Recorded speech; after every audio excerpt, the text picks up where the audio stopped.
ఈరోజు మరికొన్ని ముఖ్యమైన సంగతులు. భారతదేశం న్యూజిలాండ్తో స్వేచ్ఛా వాణిజ్య ఒప్పందాన్ని కుదుర్చుకుంది. ఇది రెండు దేశాల మధ్య వ్యాపారాన్ని మరింత పెంచుతుంది. అలాగే సెబీ మ్యూచువల్ ఫండ్ నిబంధనలలో కొన్ని మార్పులు చేసింది. మీకు అలాగే ఇండియన్ రైల్వేస్ డిసెంబర్ 26 నుండి రైలు ఛార్జీలను పెంచారు. ఒడిశాలో ఈరోజు కొన్ని ముఖ్యమైన సంఘటనలు జరిగాయి. ప్రధానమంత్రి ఉత్కర్ష్ ఒడిశా సదస్సును ప్రారంభించారు. అలాగే మంకిడియా సమాజానికి ఆవాస హక్కులు లభించాయి.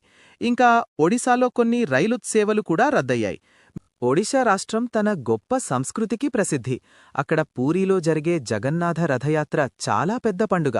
అలాగే కోణార్క్ సూర్యదేవాలయంలో జరిగే నృత్యోత్సవాలు, ఇంకా నువాఖాయ్, దుర్గాపూజ వంటివి కూడా ప్రముఖమైన పండుగ. ఈ ఒడిశాలో పర్యాటకానికి చాలా ప్రాముఖ్యత ఉంది.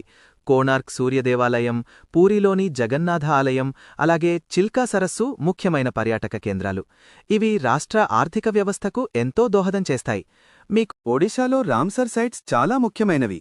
చిల్కా సరస్సు భారతదేశంలోని మొదటి రామ్సర్ సైట్లలో ఒకటి.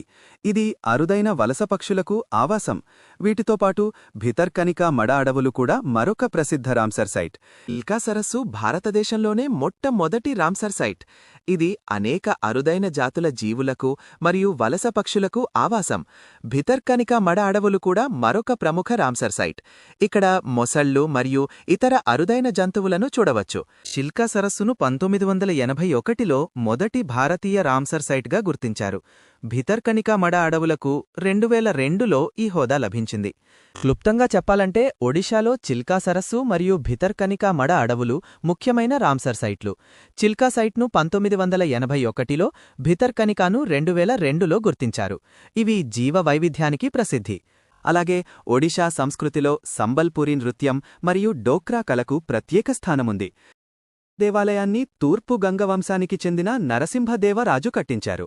ఇది 13వ శతాబ్దంలో